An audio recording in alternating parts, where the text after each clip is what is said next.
రాష్ట్రంలోని నిరుపేదలందరికీ పండుగలకు నాణ్యమైన చంద్రన్న కానుకలు అందజేస్తున్నామని పౌర సరఫరాల శాఖ మంత్రి పరిటాల సునీత తెలిపారు. పశ్చిమ గోదావరి జిల్లా జంగారెడ్డిగూడెంలో మంత్రి పీతల సుజాతతో కలిసిన చంద్రన్న సరుకుల పంపిణీ చేశారు.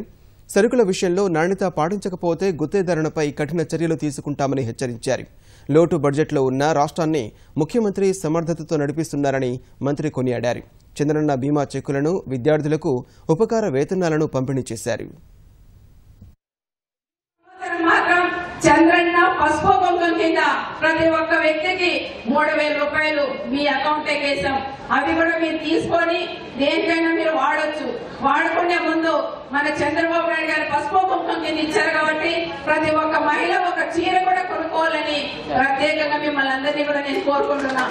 ఈ రోజు మనం చెప్పాలి, రైతులకు రుణమాఫీ చేశాం, డ్వాక్రా సంఘాలకు మాఫీ చేశాం, అన్ని రకాలుగా సబ్సిడీ ఇన్సూరెన్స్ కానీ, అదేవిధంగా మనకి మామూలు చేస్తే ఎస్సీ ఎస్టీ బీసీ లోన్లు కానీ ఇవన్నీ కూడా అన్ని రకాలుగా ఆదుకునే దేవుడు మన చంద్రన్న.